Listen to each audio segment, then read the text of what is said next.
The sun blazed with an intensity that felt almost defiant, casting a golden glow over the law school graduation. Families filled the stands, their smiles as bright as the overpriced bouquets clutched in their hands. There she was, my wife Elena, draped in crimson and gold, her diploma held high like a hard-won trophy. She was radiant, the culmination of everything I'd poured my heart into. But as I watched her, my brother's whisper cut through the warmth like a blade. "We need to leave. Now." My gut twisted. "What's wrong?" I asked, but he didn't answer until we were in the car, the silence heavy, oppressive. He turned to me, his face hard, and said, "You didn't see it, did you?" My breath caught as he showed me his phone. There was Elena, tangled in someone else's arms, laughing, her lips on his neck. The timestamp, 2 nights ago, in the city where she'd been interviewing. The man? Not a stranger, my closest friend Malik. 5 years of marriage. And I'd carried her through it all. Late-night study sessions, bar exam stress, sleepless nights, and panic attacks. I cooked, cleaned, paid the rent, and waited. Always waited. Malik, my brother in all but blood, had shared my childhood, my secrets, my dreams. And now my bed. The signs were there, subtle but sharp. Her overly bright laughter at his jokes, her quiet moments after study sessions, Malik's sudden distance after my promotion. They were careful, but I'd just been too blind to see. For 3 days, I said nothing, not out of grief or rage but calculation. Elena thought I was working late. I was rewriting our story. I bought a burner phone, registered under an alias, and contacted a private investigator from a case Malik had helped me win years ago. He owed me. Surveillance began immediately.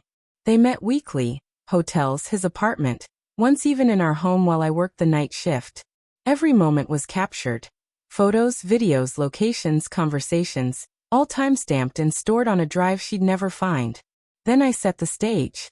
I siphoned funds from our joint accounts into a trust under my mother's name. The house, a gift from my parents, was already mine. I'd quietly removed Elena as co-owner during a refinance, paperwork she'd signed without a second glance. Her tuition, bar registration, laptop, all paid by me, tracked by me, accessible by me. By the time she passed the bar, her career rested on my foundation, legally and financially. All that was left was the timing. Graduation day was flawless. Elena's smile was effortless, and Malik sat 2 rows back, clapping like he hadn't betrayed me. I held her hand as her name echoed through the crowd, kissed her forehead, and whispered, "I'm so proud of you." I meant it, because I was about to unravel them both. 3 weeks later, the moment arrived. Elena had her first big interview at a mid-tier firm, a connection Malik had arranged.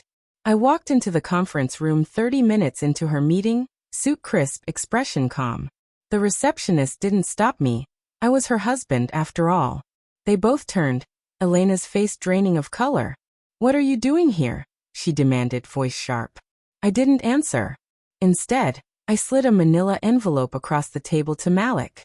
"Inside is evidence of you with your best friend's wife. 10 locations, dates included. Shall I send it to your firm's ethics board? Or your wife?" His face crumpled. "To Elena," I said. "That laptop you used for your bar essays? It's still linked to my iCloud. Every message, every draft, screenshots are in there." She opened the envelope, shaking her head. "You set us up," she whispered. I smiled. "No. I just stopped covering for you." The aftermath was swift and brutal. Malik's wife left him within days. He resigned before HR could probe the conflict of interest, his law license now under scrutiny. Elena's firm dropped her, and whispers spread through the legal world. Job offers evaporated, her confidence shattered. She tried to sue me for emotional distress, but the prenup, her idea, ironically, left her with nothing in cases of infidelity. The judge reviewed my evidence and dismissed her case in one glance. 3 months later, she moved back to her parents' house. Malik fled the city. I never shouted, never lashed out, never made a scene. I didn't need to. I gave them the silence they'd earned, and in that silence, I dismantled their world. Now I sit on the balcony of my new apartment, smaller but mine, coffee in hand, free of their lies. People say revenge is messy, but they're mistaken.